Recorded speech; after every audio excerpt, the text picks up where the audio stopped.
It's very common to get asked this question, right? When you meet with your peers, colleagues, clients even. What are you focusing on? And the answer usually is, like you very rightly said, expected to be that I'm focusing on this developer or that development or this community or this building, so on and so forth. It's basically that's supposed to be the answer. But I've consciously started doing this in the past couple of weeks, where if somebody asks me, what are you focusing on? I say I'm focusing on my client.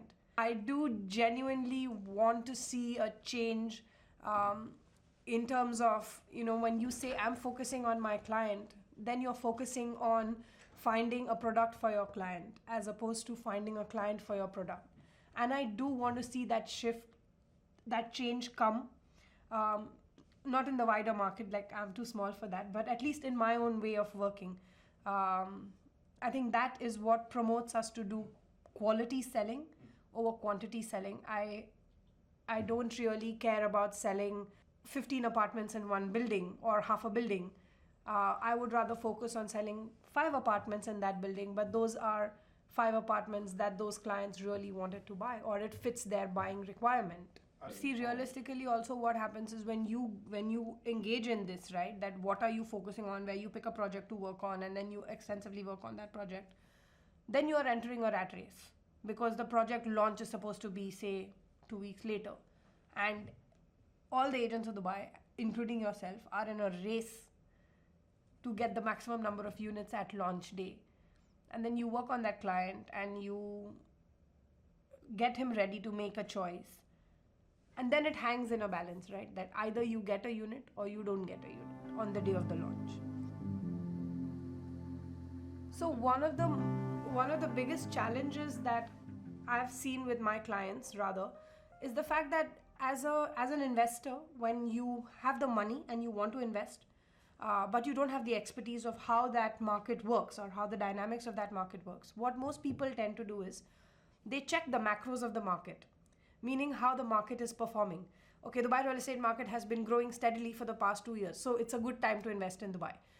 XYZ community has been spoken about for the past 1 year, and it's sold out, and there's barely any units left. So if you get anything, it's a great investment. Everybody's going to make money over there, and that's great. But checking the macros of the market is one part of it. The other part of it is actually checking at what stage of that development or of that community you are getting into that development. So for example, if you're getting into a community that is already partially mature, where people have made money 2 years ago, it's a safe investment today.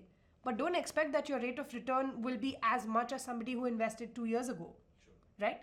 Because you are investing now at the tail end of the community when it's almost ready for handover.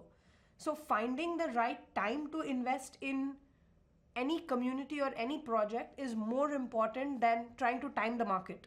The overall macros of Dubai might be performing really well. But if I were to pick this community, I have to see at which stage I'm entering this community. If I'm entering this community when it is starting out, I'm going to make money.